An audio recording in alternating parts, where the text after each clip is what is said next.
two speakers today.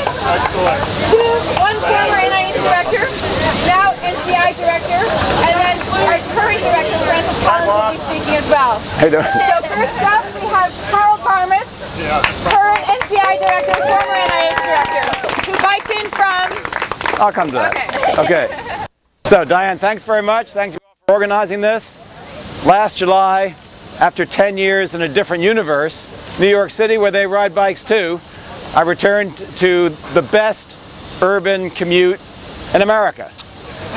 I live in Cleveland Park. I ride 12 miles through Rock Creek, up the creek, up Jones Bridge Road, connect with Beach Drive, Cedar Lane, take my life in my hands and cross Rockville Pike, and then make it onto the campus. I do this virtually every day, except when I have to wear a suit to go to Congress or there's ice on the road. I wrote down a few things that I've learned in my years of commuting up here. First, everyone needs and deserves a safe place to store his or her bike. And on the NIH campus. Second, it's not always easy to remember to keep underwear and clean socks in your locker or in your desk. And I have some embarrassing moments in my history to document that. Third, riding to and from work can be psychotherapeutic, but it also requires concentration, good equipment, and safe practices.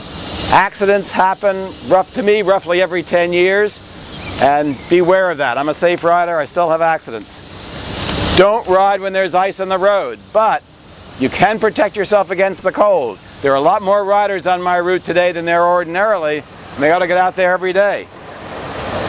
Something about sweat.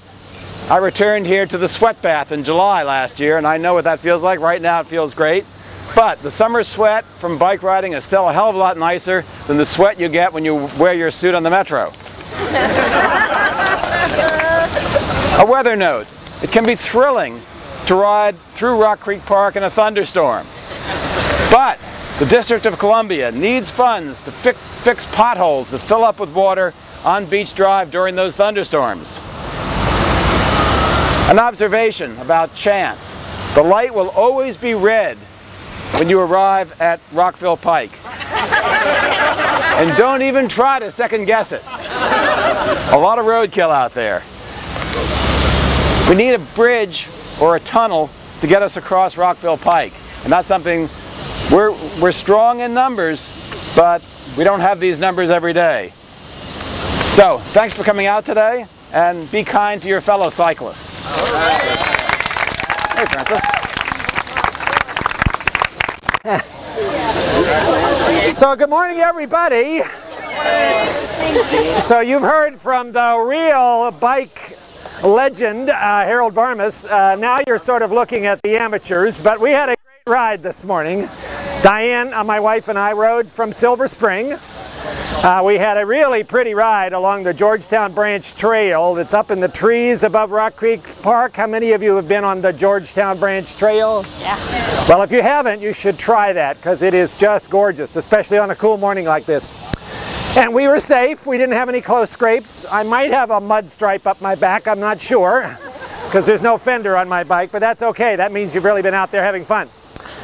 And it was a better ride than one time a month or so ago when we were on the Capitol Crescent Trail, and somehow we were having a great ride and I was just tooling along, and I don't look behind me very often. I don't have a rear view mirror, and that's something I need to get. And after, 15-20 minutes, I looked around and Diane wasn't there. Seems her chain had come off about 3 miles back. So now I try to do a better job of looking behind me. And I also had a better ride today than yesterday when Peter Chines, Peter, where are you? Is he hey, Peter. Peter served as my guide because I haven't taken this route before because we moved to a new house.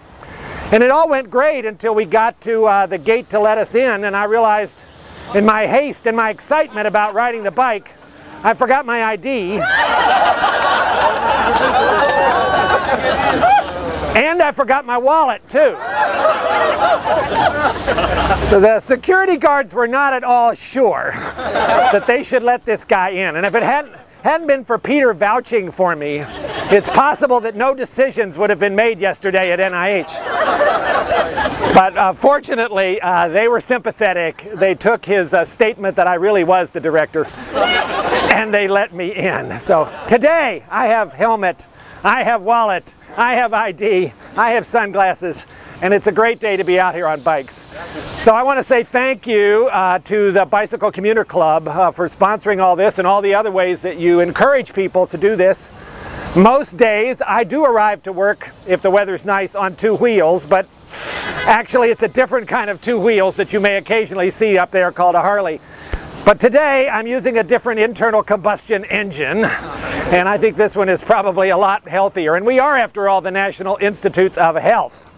So the more we can inspire others who aren't out here this morning to follow that lead, the better. And I'm going to try to see if I can make this an occasion that happens more than once a year. And I hope you will too. So thank you all. Stay healthy, stay safe, ride safely home tonight. Great to see you.